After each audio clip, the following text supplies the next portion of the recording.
Welcome, everyone. Thank you for joining us today on your Sunday afternoon.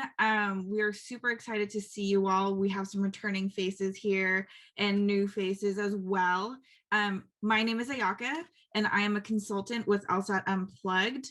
And I have been with LSAT Unplugged, being in their courses, studying the LSAT, and, in the process of applying to law school since last summer, when I first discovered Steve's YouTube classes, and I was like, I need to be in those classes. So I kind of sneaked on the YouTube, sneaked onto some public sessions, and eventually made it into Steve's courses. There, I met Alisa. You know what I was gonna say, Ayaka, too, is didn't you do you kind of said like you did some sneaking, but it felt when I last spoke to you about it, like that you did like a lot of research. You were like really trying to figure out like what's going on with LSAT Unplugged before you like pulled the trigger, I guess you could say, and join the course. Definitely. And, LSAT Unplugged has different, levels of courses and all that. And it's some sort of, at any level, it's a monetary investment. So, and I work full time. I need to know my money is going to work for me. So I did a lot of research. I was creeping on the Facebook page a lot as well.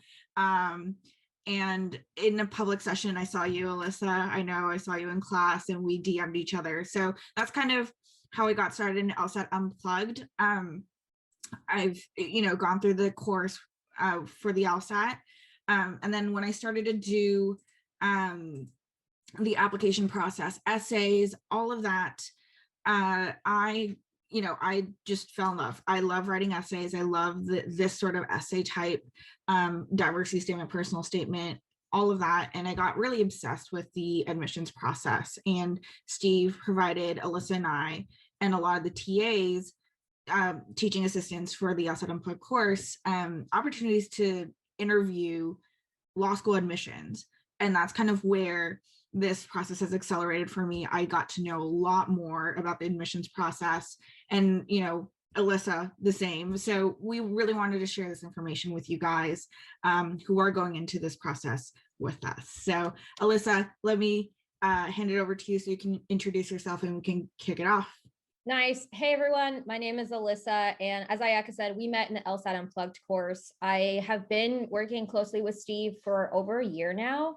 And as she said, the moment that we started to interview admissions officers, I sort of had like an aha moment, because as much as I was sort of like diving deep into the process for myself, once I started to hold interviews with these officers, I realized like there's just so much information. I myself am a low income, underrepresented minority. People will say URM.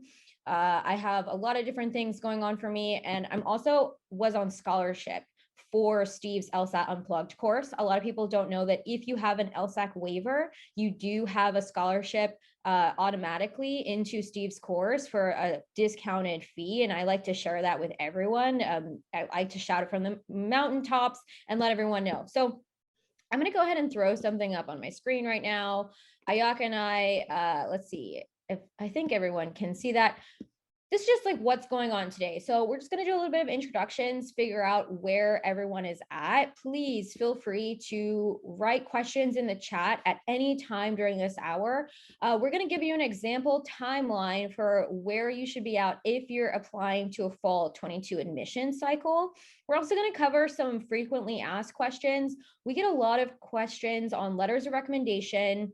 How many drafts should someone be writing for each individual essay? And also a lot of questions pop up about addendums. We keep getting a lot of questions about that. We're going to cover just a little bit about that. I'm going to talk about how to get the most out of your essays and share everything I've learned with you thus far. And then we're going to open up the floor for personalized questions. We have already received quite a few personalized questions, hyper personalized, I would say, in our email inbox. If you ever need anything, you can email us at admissions@lsatunplugged.com. I just threw that in the chat. You can always ask questions in the chat as Ayaka and I present. You can also leave your questions for the end of the session. I have a feeling we're not going to get to everyone's question. So if you want to just copy and paste that email right now and save it somewhere, I really recommend you do so. Ayaka and I are here by volunteer. We want to share what we've learned so badly with everyone else.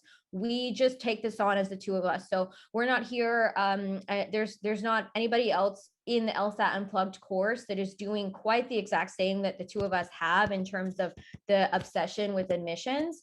So just let us know if you have any questions. With that being said, Ayaka, do I have to stop sharing my screen for the next thing to happen? Okay.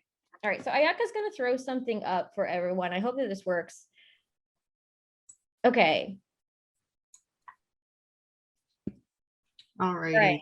We have a poll going right now. Oh my goodness. So which cycle are you applying to? We have people that are clicking either fall 22, fall 23, or fall 24 and beyond, which I would imagine like a fall 23 or fall 24 and beyond. Maybe you're still in your undergraduate program and you're thinking a little bit ahead, which good for you. Nice. Okay. Very cool. Fantastic. Let's just share the results. So a majority of us here, we're applying this fall for admissions to next fall. And, you know, or those of you who are doing the research ahead of time, great. And, you know, as expected, not a lot in the fall 24 and beyond. Nice.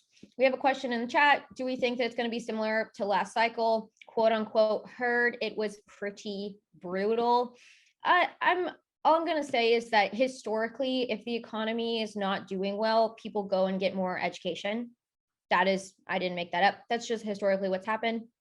So yeah, there are going to be more applications coming in for this cycle than maybe the years prior. Absolutely recommend that anyone Google it if they're interested. There's a lot of information out there, for example, post the 2008 economic crash. I hope I'm using that language right, but there's going to be more applications. That's why Ayaka and I are telling you everything we know, because we want to help you out. So Ayaka, do you want to take the floor and the example timeline? Sure. Let's hit next on that. So, you know, those of us who are applying to fall 22 admissions, I'm sure you all know admissions is rolling. That can mean that you want to be, you know, applying the first day that applications are open. That can mean you are, that can mean that you are waiting until the deadline to apply. There's different ranges of people who are applying, you know, when that range has opened up, especially in the last year because of COVID, and there's just a lot of people applying. So a lot of schools accepted until their, you know, class was full until June, end of June, and you know, there were people who were getting acceptances past June. So really, you really want to think about when you want to apply. Alisa and I like to say, you know, if you really want to, you know, have the most opportunity for scholarships, which is important, law school is expensive, and for, you know, placement opportunity. So, you know, maybe there's a READ school that you're going to, you're applying to, there's a school that's your dream school. You really want to apply early. That doesn't mean you have to apply on the first day that the applications are open. That's not what I've heard from admissions officers, but early really means before December, or before, you know, depending on the school and when their admissions opens, before January. So really within this year is really when you want to apply if you're thinking of scholarships and your placement opportunity. So Alisa, hit next. So this is kind of a mock schedule of what, you know, you would look at for applying this cycle for admissions for fall 22. And really right now, if you haven't taken the LSAT already, you really want to be familiar with the test, doing practice tests, all of that. Right now you should have, or you are asking for letters of rec right now. In August, you really want to have your drafts for your personal statements, at least the first 1 or 2 drafts done. Going into the fall, you're really going to be working on your essays. And also, if you're still looking to take your LSATs, doing practice tests weekly, multiple practice tests weekly, so you get the timing down, all of that. October is probably the latest you want to go if you're applying before December. Your LSAT test, you want to test in October. It's not too late to test in January, absolutely not. But if you are kind of targeting the before January date, October is probably there. And then get that writing portion done, which is the writing sample that goes with your LSAT. Do not forget to do that because that will delay your score. And then hopefully you get your application in that November timeframe. So this is kind of a sample timeframe. Not everyone's going to fall under this, but this is kind of trying to give you enough time to study, to work on your essays, including personal diversity addendas, all the essays out there. You want to get them done in a timely manner and turn it all in. Most schools, you probably know, will not look at your application until you have every piece in. So even let's say, you've deferred your LSAT to January, your whole application will be deferred until January until you get that score in. So be very careful about how you think this out. There's students out there who say, oh, I can crank out an essay in 2 weeks. So they're not going to worry about it. Great if you can do that. I have yet to see a student successfully do a thought out essay in 2 weeks. So really give yourself enough time and think about how much time it's going to take you to do the LSAT, to practice, to write your essays, to edit, all of that. I think that you've pointed out something really important, Ayaka, in where we've both seen this go a little stray in terms of people's mindset is, for example, they might think, okay, I'm going to take my LSAT in October, so I'm going to put all my marbles in that bucket, and I'm going to study for the LSAT like hell. And then as soon as I'm done with my LSAT, then I'm going to work on my essays, which is completely fine. But if you are taking your LSAT in October, for example, and you do crank out a rough draft in 2 weeks, I would strongly urge that every single one of your essays is looked at by 4 to 5 different people. And I just want everyone to I said this in was it Wednesday's class, or when I was like, think about how hard it is sometimes to get someone to text you back. Like they might not even respond to a text message in a week. So if your mindset is that you want to get your essays done and you want 4 to 5 people to critically look at it and really dive deep and really care about your application, and then for you to actually implement those ideas that those 4 to 5 people have given for you for each of your essays, that's going to take more time than from October to say December. It really just is. People are getting ready for their holiday season. Something else I like to bring up with maybe, for example, professors with letters of recommendation is that you might not be asking for letters of recommendation right now. Say that you ask for letters of recommendation when the school year starts or the semester starts and you're asking from professors. I would be prepared for your professor to say, great, I'm going to write that during Thanksgiving break, or I'm going to write that during Christmas break. So you have to sort of be in the mindset of their workload, which is why we've kind of given you so much. We have a lot of questions in the chat. Ayaka, are any of them? Yeah, I'll address the letter of rec one quickly. I know we're going to touch on it soon, but most schools, especially if you've been out of school for 3+ years, they're going to say, you know what, you can use a professional letter of rec. However, it is recommended to have a academic letter of rec as well. I said in a class a long time ago around letters of rec that I've been on a 5-year journey with a professor to kind of make sure that he knows that I do want a letter of rec from him if and when I do apply to law school. And this year was like, I was like, hey, this is the year I'm applying. We've gone on this journey for 5 years and we are there. So, some people have that relationship with the professor, some people don't.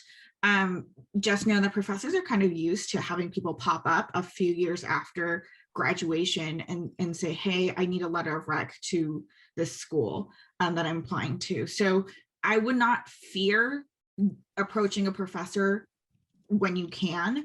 I think if they can speak to how you are how you show up in the classroom, that's a really strong letter of rec that can really help make your case to say, hey, you can integrate back into the classroom and be a powerful voice in that classroom. But I would also suggest having professional letters of rec in there as well, previous boss, or someone who's worked closely with you, that can speak to your work ethic and all of that. So go ahead.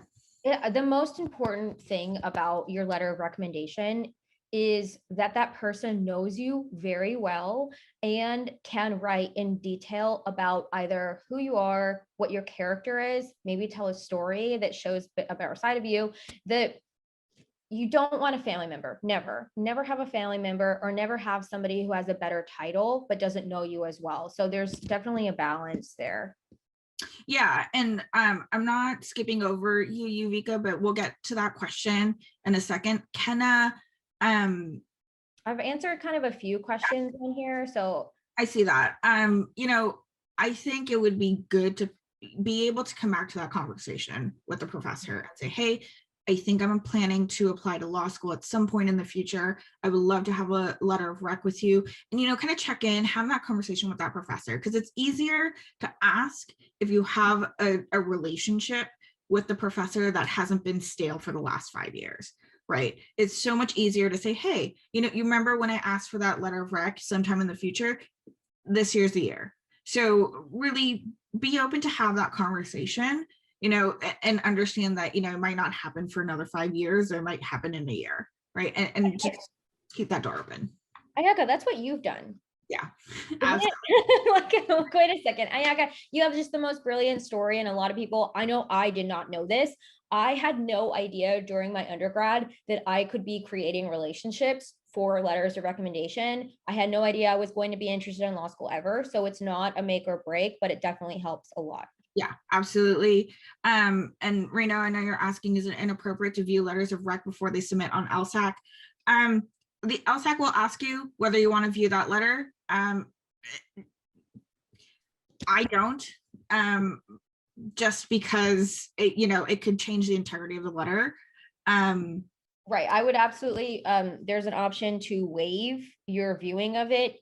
I would strongly recommend that you waive your viewing of it. Depends on your relationship with the person though. They might be really nice, but formally.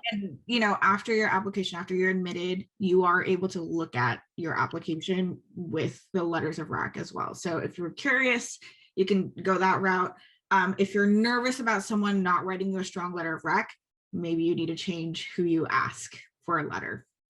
I've addressed a lot of letters of rec. If you have any more questions, feel free to put it in the chat. The big questions that we get around essays. So, your application essays, there's personal statement, diversity statement, addendas, there's hardship essays for some schools, there's, creative essays some schools ask for. And a lot of times we get asked more than we want. How many drafts do I need to do? Or how long do I need to work on my essay? And it's not going to be great, but it really depends. You really want to give yourself enough time and enough drafts to develop an idea and put it articulately into a 2-page essay. That's technically what a personal statement would be. Diversity statement may be shorter or the same length. It's really hard to put a cohesive story and your why law school and all of these things about yourself into 2 pages, right? 2 pages double spaced, so it's really 1 page single spaced, and that's super, super hard. Nobody believes that that's everything about you in 2 pages. That's enough, right? There's 1,000 pages you could write about yourself, absolutely. But you really want to give the essence of who you are, and that has to go through a lot of processing, and having other people look at your essays and writing multiple drafts and, changing the drafts over and over. So I don't want to give a number because it can give a false sense of security. But really, you need to give yourself time and space to be able to hone that message about who you are. Over and over, admissions officers say, the personal statement is where we get to know you as a person. Who are you? How are you going to show up in the classroom? How are you going to be as a lawyer? Do we want this person at the school, right? And so they're asking for more than stats. And if you can't give yourself enough time to write about who you are in a personal statement that's 2 pages, you're probably not going to spend a lot of time on a paper in school. Yeah, and really, absolutely, do you really want that person to be showing up in your classroom? So really put the time into it, and think about how you want to show up on paper outside of, the stats that you have, the GPA, the letters of rec, your resume, all of that. I would even go so far. Ayaka and I are friends, just so everyone knows. So I'm about to like directly give a number. She's like, I don't want to give a number because she doesn't want to give a false sense of security, which I absolutely agree with. But I would say at least 3. And Ayaka said it beautifully when we were chatting just one-on-one one time, where Ayaka said that a lot of times we see that people are trying to write their final draft within the first draft. Like there's a sense of like, all right, I'm going to write my essay now. And that first draft is like, you're trying to create something that's closer to an end result, but it really does take at least 3 different times of you going back and looking at it. Yeah, absolutely. Last thing, we get a lot of questions about addendas. We had at least 4 people write in about addenda. So I know there's a lot of questions out there. The addenda, this is a place where you can kind of asterisk explain and explain some things in your application.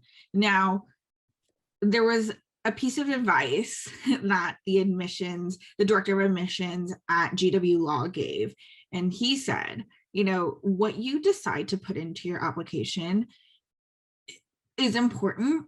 What you don't decide to put in is also important, and it says a lot about you, right? If you are explaining every single B you got in your resume or in your transcript, that's a little excessive. And you really want to think out why are you writing that, right? It also calls attention to it. So maybe that 1 B- you got in freshman year isn't a big red flag for them, but if you were over explaining it in an addenda, you are calling attention to it. And do you really want someone to really think about that for a long time? There are really good explanations out there about, you had difficulty in your family, you had a gap in your undergrad because, you had to take care of someone or you got sick.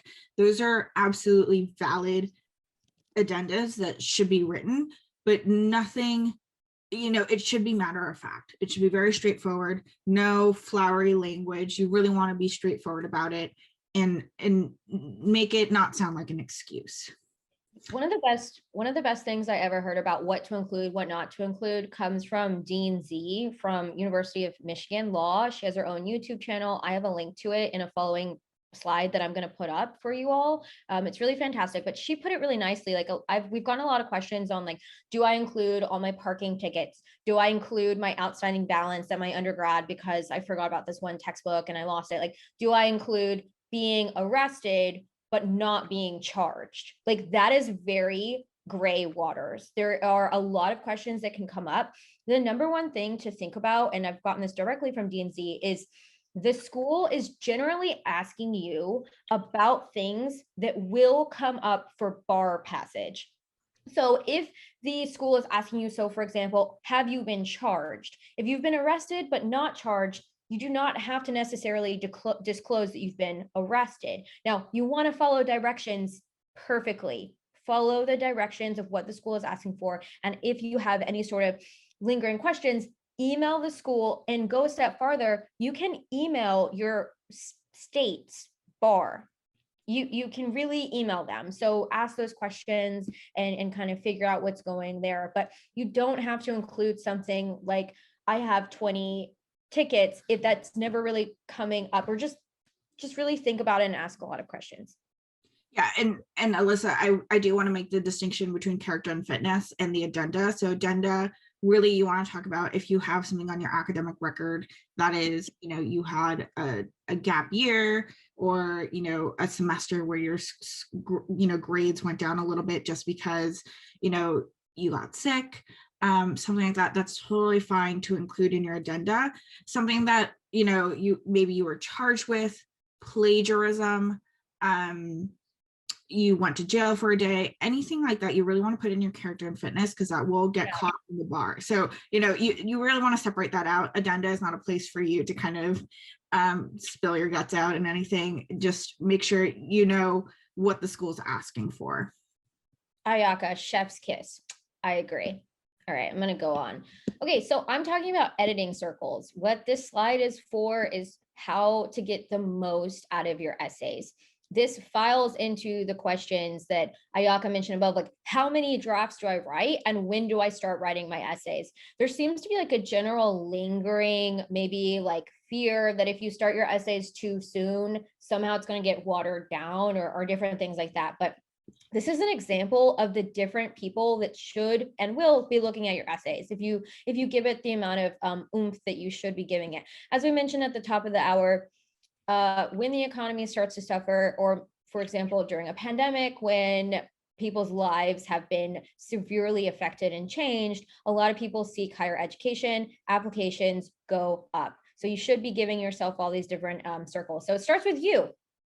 You're the one who writes your essay. In the next slide, I'm going to talk about ways that you can take your own essay from the first draft to the second draft. Different questions you can ask yourself before you give your essay off to someone else. Don't do what I did, which was really embarrassing. I just gave my essay to a million people after my first draft. I thought it was like the most amazing thing ever. It wasn't. It was very embarrassing. So after you look at your own essay, I'm going to tell you what you can do to take that up a level. Then you're going to give it to peers, but not just any peers. If you have peers that are committed to your success, that is a huge thing. It takes a lot of time and energy for someone to critically look at what you've written. If you're giving it to someone and they say, wow, what fantastic writing, you're a great writer. Number one, they're probably right. You probably are a great writer. But number two, that person isn't helping you like at all. Like, thank you very much for the attention, but that person is not helping you. So I'm going to give you kind of a list of questions that you can give to someone else, or you want to prep someone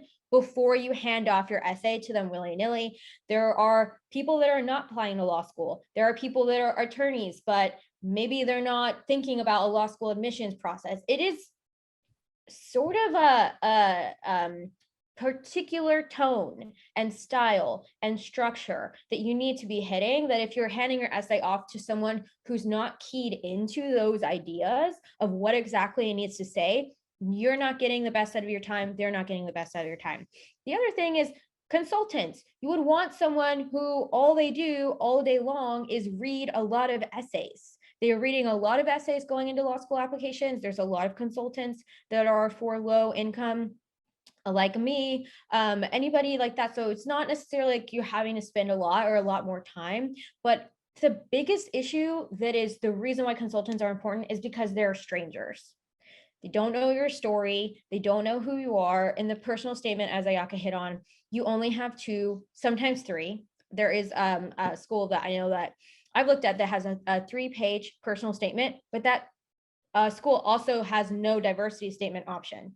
So you can see where that balance comes in there. You have only a limited amount of time to show who you are, which is why handing your essay over to strangers is really important, because the biggest circle admissions officers are strangers. They don't know you and they need to know. Gonna keep going.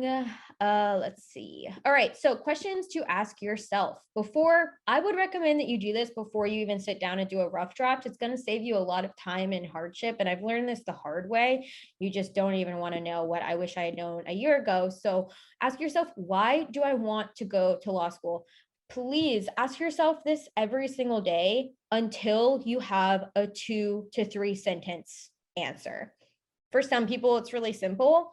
For some people, especially, I find that like if you're somebody who's normally high achieving and you find yourself saying like, I want a challenge, that's not a good reason. If you're someone who has had a lot of career experience, or maybe you're a non-traditional student and you've just been burnt out, but maybe like bad career experiences, and you're just trying to make a better life for yourself, still not the clean cut reason. Like there has to be something. So keep asking yourself this, I would say, every single day. The other question, what are some career goals I have for myself? I Ayaka, you and I kind of just touched base on this, that a lot of people in their personal statement will ask us, how do I tell this school specifically that I want to go to that school? And they like go to the website, read a few things about it, and then like start to try to plug it in their personal statement. Like you have like an internationally known faculty, and like they kind of like sound like they swallowed a brochure. I cannot tell everyone in this session enough. Take some time to, yes, research your schools, but please take some time to research the job that you want. Because talking about your own career goals, talking about why you're going into law, or like imagining yourself in a space would be really helpful in your application if you could be moving from that space. Yeah, and a lot of people do kind of write, oh, you have this course or you have this professor there.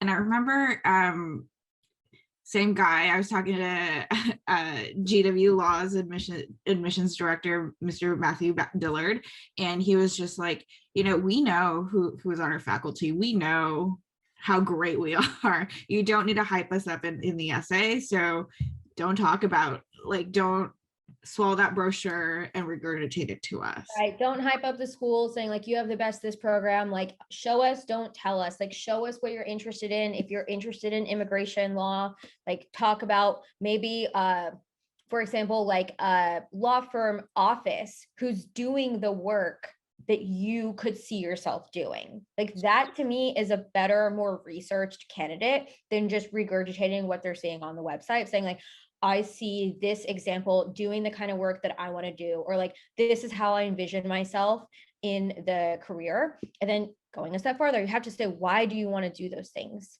And I can help more on that if anybody wants to email me and like talk about that. And then this is where we get to what stories can I share that show the above answers. A lot of times, and I used to be the culprit of this, and through working with Ayaka and through working with LSAT Unplugged, I really feel like I've nailed a better way to do this, because I'm one of those people, and I see a lot of people do it, where they are trying to move from the story first. They are maybe like, they're trying to pull out the most dramatic story they have in their life, or the most intense thing that they've ever gone through, and they're presenting that as the personal statement, and then they're having a hard time figuring out how that fits in with why law school.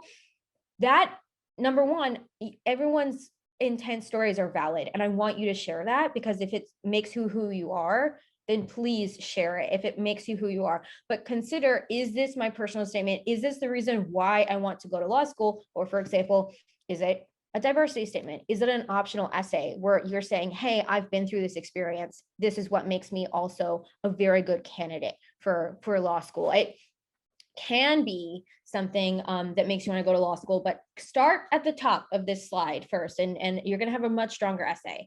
Ask yourself, have I stuck with 1 to 2 themes for personal essay?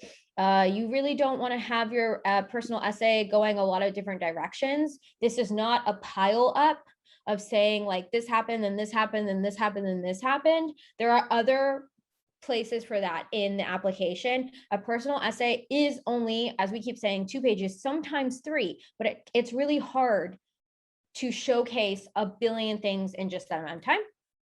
And have I written anything that is too general or sounds impressive but doesn't really mean anything? For example, if I were to say, like, we as a country are headed down a really bad road, and I want to be the person that like saves us all. Like, really good for a movie quote, just it does not work in a personal statement. It has to be really personal.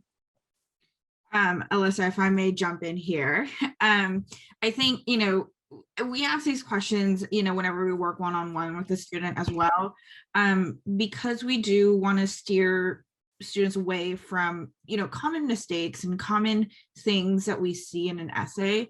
Every one of us, when we see that personal statement, we start thinking about, that first paragraph. How do I hook the admissions into reading?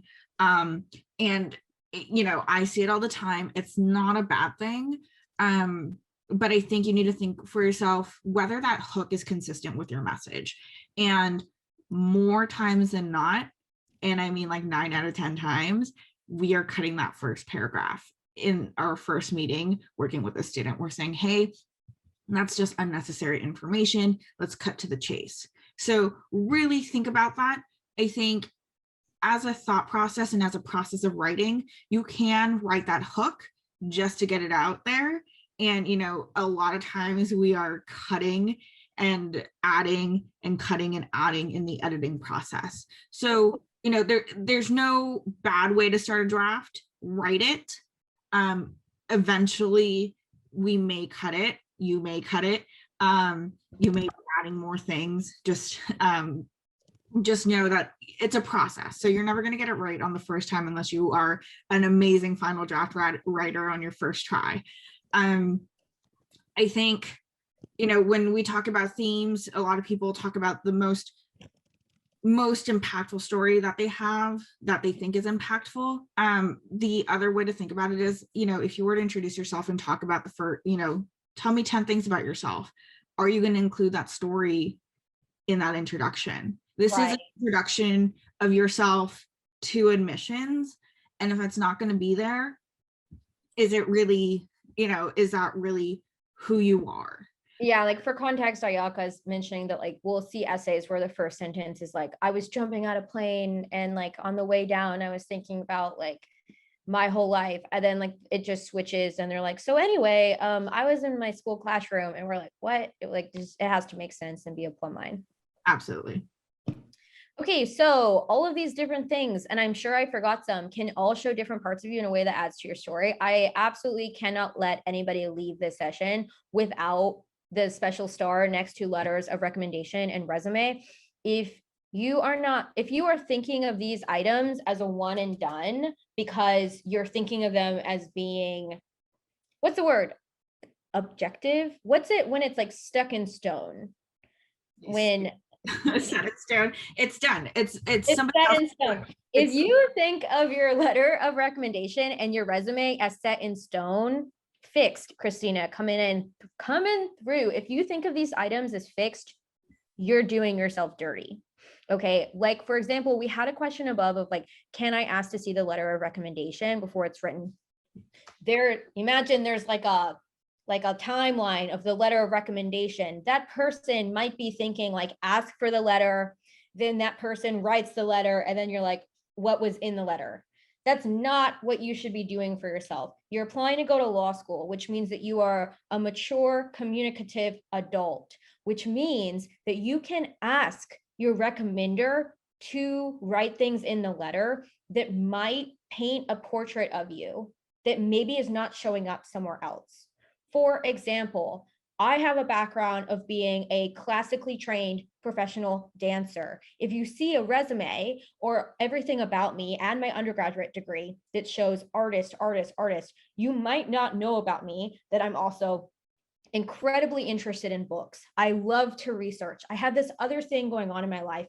I'm allowed to have an adult, mature conversation before it gets to them writing the letter, where I ask them to write a letter about me. And then I ask, by the way, can you write about my extreme interest for research? Can you say that I'm extremely interested in research? And then that person can say no, or that person can say yes. And then I don't have to feel squeamish about figuring out what they wrote, because we're having conversations leading up to before they write it. Like we've come across an applicant where they're reapplying through the cycle. They have a stronger LSAT score. They want to rewrite their essays.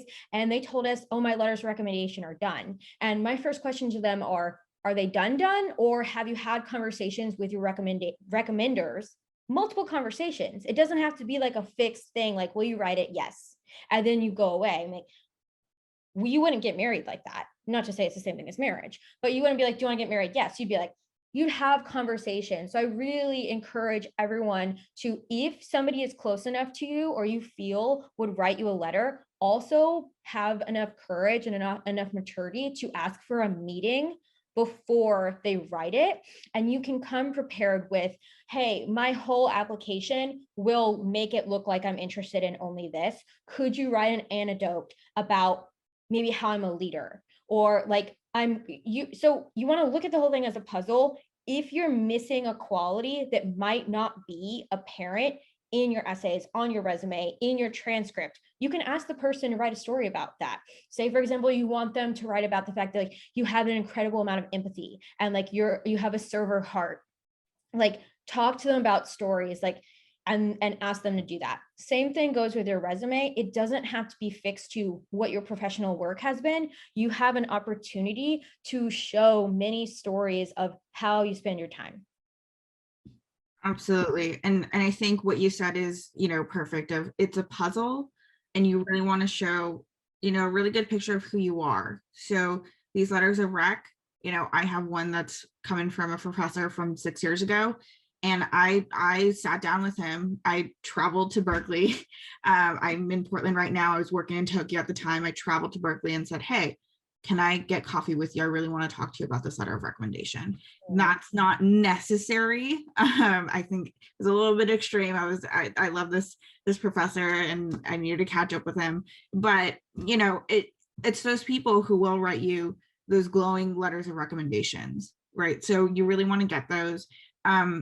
And I understand not everyone has a professor that they're super close with. Maybe it is an out of the blue ask for a professor, but it is not too late to start building that relationship and saying, hey, I really want to ask you for a letter of recommendation, but I also want to catch up with you and see how you've been doing. COVID's been really stressful and, I would love to catch up and kind of have that conversation so they feel a little bit more of a personal connection to you when writing that letter.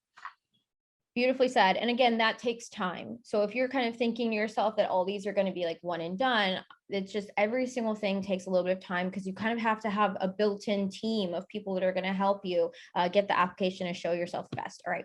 These are questions that you can ask your peers if you hand it to them. Can you tell me why, in 2 to 3 sentences, why I want to go to law school? If you're handing them your personal statement, there's a difference between personal and diversity. And I think that we've said that before. So if somebody has a specific question, they can ask, is the story I'm telling easy to follow? This is harder to do than it seems. Ayaka likes to say that in our heads, we sort of know who like the characters are. Like, has anyone ever been watching a show like something like that has a lot of characters like a Grey's Anatomy or like Game of Thrones. And like if somebody comes and tries to sit down in the middle of a season, they're like, who's that? Who's that? And you're like, oh, that person, like they used to be married. Like it's almost impossible to share with someone like who all the characters are. That is how a lot of our personal statements come out because you know the characters of your life and you know kind of the circumstances from which that happened and why that was important. And it can be difficult to parse out in an easy to digest story in 2 pages what you're trying to say. That's why that question exists. And does this sound like me? The way I speak, think. One of my favorite examples of that question is Solomon, a teacher's assistant for LSAT Unplugged, was interviewing an admissions officer for Brooklyn School of Law. And he asked her, how did you get your personal statement done? When she was applying to law school. And was it her? She said, oh, I wrote 4 different personal statements and I handed those out to 5 different people. And I asked them all of these questions from the 4 separate essays. And then she selected the strongest essay of that. I'm not trying to scare anyone. I'm just saying that is potentially how much work you could do if you want to position yourself strongly. It's easier to write the more you write. Also, just want to put that out there. Asking consultants, what did you learn about me? For example, if you have in your personal statement, there are other areas for like things that introduce trauma. There are other areas for diversity, but with a personal statement, if you say, what did you learn about me? And say that your personal statement is talking, at the top of my head is like you have like, you have disabilities or you have like medical issues. If the whole personal statement is just telling me what the doctor has said, I haven't learned a lot about you and your personality. So that's what we're getting at there. Would you want to meet me? Does each part of the story make sense? Like why I'm including it? And for me, my favorite, if like, how does this fit in with everything else I'm presenting, which can be very difficult. And the last thing I'm going to share with you before we open up for questions is an example of, I feel like I'm like giving you all my baby here. This is an example, and I'm going to throw the link up here. And I think you're looking at it right now. Can everyone see this spreadsheet? Okay, I'm seeing on our heads. This is an example, and I've tried to make it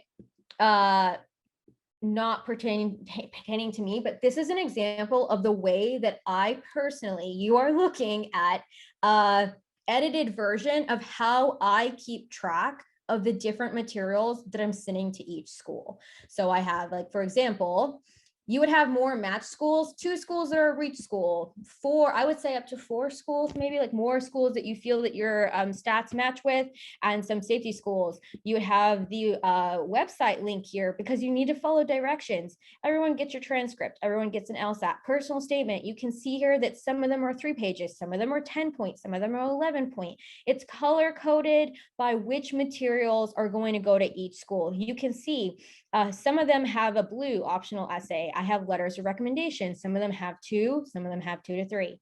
There are different things here, early decision agreement dates, and then my favorite resources. This is our email, Ayaka and I. If you have any follow-up questions, we're about to open up the floor to questions. We'll only have about 12 minutes. In the past, we've run out of time, so please email us. Another one of my favorite resources is our Unplugged YouTube channel. You can see lots of good things there. I love Dean Z from Michigan. And also, just another favorite is I love Akeisha Anderson. She's incredible. You can go check that out as well. Does anybody have any questions about this spreadsheet in particular, or so like what's going on here? I just want everyone to see how the more schools you're applying to, there's just different materials that they request, and it's important that you track that. I think also we've gotten a lot of questions about school specific things. And if you're looking at your application as a puzzle, it can start to get confusing or murky in terms of where you're placing these different stories about yourself and how these are showing up for every single school. Nice. All right. I think, Ayaka, do you have anything to share, or anybody have any questions? I know we got a bunch of questions coming into our email box. I do want to address a couple big things. So first, if you are an international student and looking for admissions into law school, really suggest you reach out directly to admissions at the school you're looking for, and every single admissions officer I've talked to, director of admissions, any admissions officer, they are so very nice. They're willing to sit down with you and walk you through the application process. So really, the schools are asking for different things. Even for domestic students, they're asking for different things. So for international, there's extra tests like you might need the TOEFL, you might need other, English proficiency tests and all that. So really talk to the school and ask them, what they're looking for in an international student. It doesn't hurt you. Some law schools are very accommodating to the international students, and they pride themselves in having, top tier international students at their school. But you really want to have that information before you get to the application. So, and that's my piece there. There's some questions about the resume and whether, having a certain job is better than another. Is it okay to, not have a job at a certain point? Maybe you were focused on undergrad, so you might not have had a job in your undergrad. Your resume is your professional history. So it starts whenever it starts. I don't think you need to explain that you didn't have a job during undergrad. I'm sure you had other extracurricular activities. You might have been you might have had a super heavy workload at school. So I don't think you need to explain any of that. In terms of gaps, there are different asks from schools. So make sure you read the websites. There are schools out there who say, hey, if you have a gap, you have a gap, and that's fine. And there are schools out there that ask for, if you have 3 months or more of a blank in your resume, please explain that in your addendum. So there are directions out there.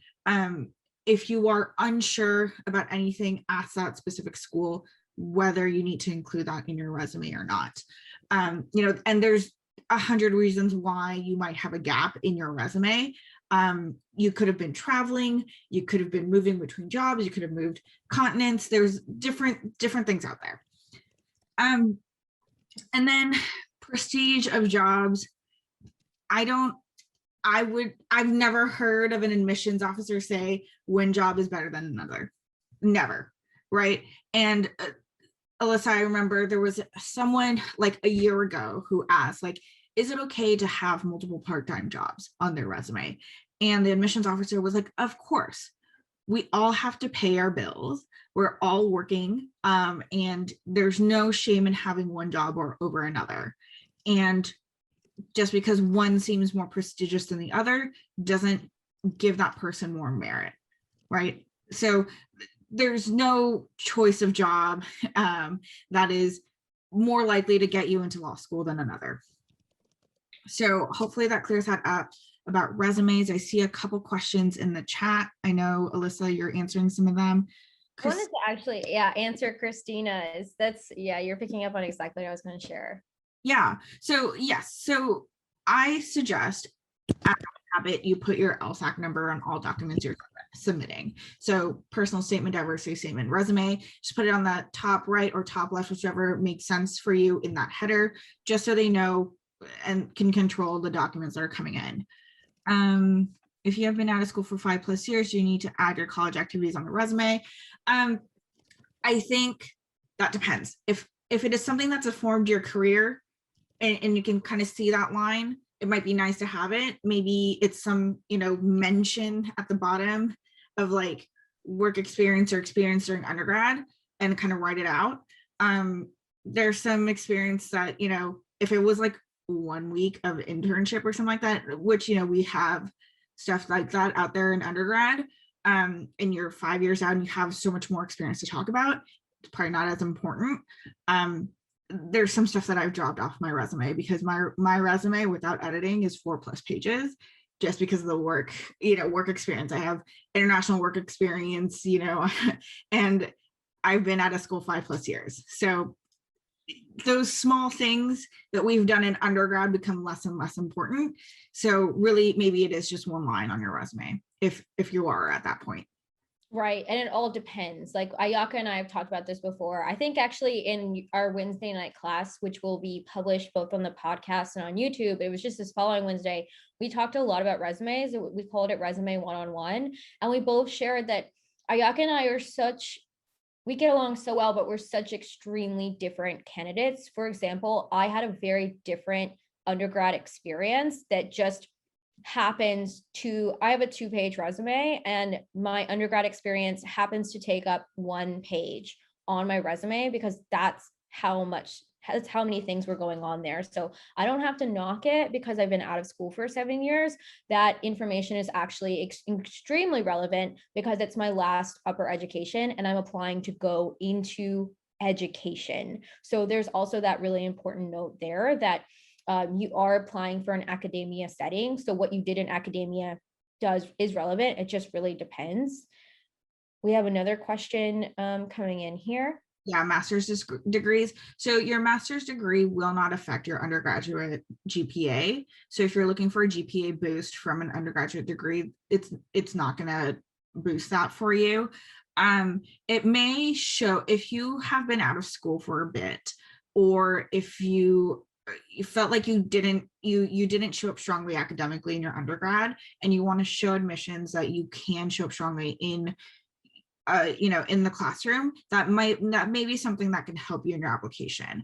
The other piece is, if you need someone to write a letter of rec and you feel like you would be stronger, you would have a stronger relationship with someone if you do that master's degree, sure. But if you can't tell, it's not a definite yes, right? Like there are caveats to getting that master's degree. You're pushing out your application a couple of years. So, that might be something that you might consider. Is that something that you want to do? But it's not going to be something you want to do, really. Do you want to do that? Right. And, you might end up saying like, this was not something that you wanted to pursue, but you did it anyway for that boost and it didn't pan out. There's a lot of things to consider there, but I think you have to look at your application, what you have currently, and is it going to help all pieces of that, right? I'm seeing a lot of questions that really fall into the same category. And what's kind of happening right now is we are getting a lot of questions that I feel are coming from a place of, how do I make myself look more impressive? Like, what is more impressive? That is not a good direction to come from. Your application should be a direct reflection of exactly what interests you. What does interest you? What are you driven by? What are your career goals? That is the most impressive application, is when you can articulate who you are, why you're applying, and what you're most interested in doing with your life and how you spend your time. And that also goes into something I wanted to mention about the resume in terms of, like, what do I put on there? What do I not put on there? As we spoke about earlier, there's an opportunity. It's not fixed in terms of your professional experience. For example, if you are someone who in your transcript or your undergrad have everything in terms of like biology, for example, say that everything in your interests, everything professionally is pointing to one section of something that tells who you are, and you have space, check in with the school. But say, for example, you're incredibly interested in like classical French literature, you can say interests and say classical French literature from this exact time period, because you have an opportunity to show more sides of yourself if you are genuinely interested in that. And again, some schools, they'll say, I don't really care about your interests, but that is a hyper specific example of, it doesn't have to always be professional. What the resume is job is to do is to show how you control the way that you spend your time. They want to make sure you're not watching a lot of television, or if you are, for a reason. So a lot of questions that we're getting are like sort of falling into that. And a lot of the answers to that are, is that really who you are? Is that really where you want to put that? I know like Dahlia asked a really great question in terms of it for someone who's a minority, where does being a minority have like, and that's a big part of who you are, like how do you draw the line? It's just your choice for that, I would say. What do you think, Ayaka? No, I think you're right. And, I know what Alisa said may sound harsh. I think the base message is like, you are enough to go to law school. Like, you as a person is enough, right? There's no extraordinary thing you need to do to get into law school. So I think that's the base message there. And so that's why we're like, you want to be your authentic self when you're doing the application. Now, and I know there's a question from Kendall as well about personal statements. And I think personal statement for me is very much who you are, right? And if you're being a minority is part of who you are, and that's the story that you need to tell, that you want to tell, then I think that's absolutely fine to put in your personal statement. Your diversity statement, and I know we had a question about this in our inbox, but your diversity statement isn't bound by race, ethnicity, gender, religion. Like, it's none of that. And if you look at almost any school's diversity statement that have a diversity statement prompt, it is they're saying, what makes you an unique candidate to our school. And that can be job experience, that can be, something much more than all those, in general diversity categories that we have. So really think about that. If you had an interesting job, or if you come from a dancer background like Alisa, that is diversity, and and schools are looking for it. So you don't have to be bound by race, ethnicity, any of that. And just to address Kendall's question a little bit further, leadership experience versus volunteer experience, I think if your resume is split straight down the middle between leadership and volunteer, then I think that's completely, either way, it's completely up to you, right? Of which one you feel more passionate about.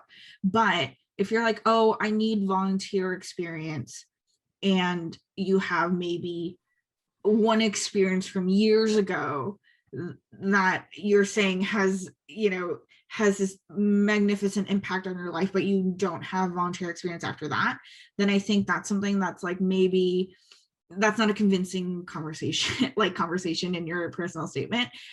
So you really want to think about how that shows up in your application as a whole, right? Either way, it's good to have both, but you can only really talk about maybe one or two things in your application. So Nice. really think about what you're putting in there.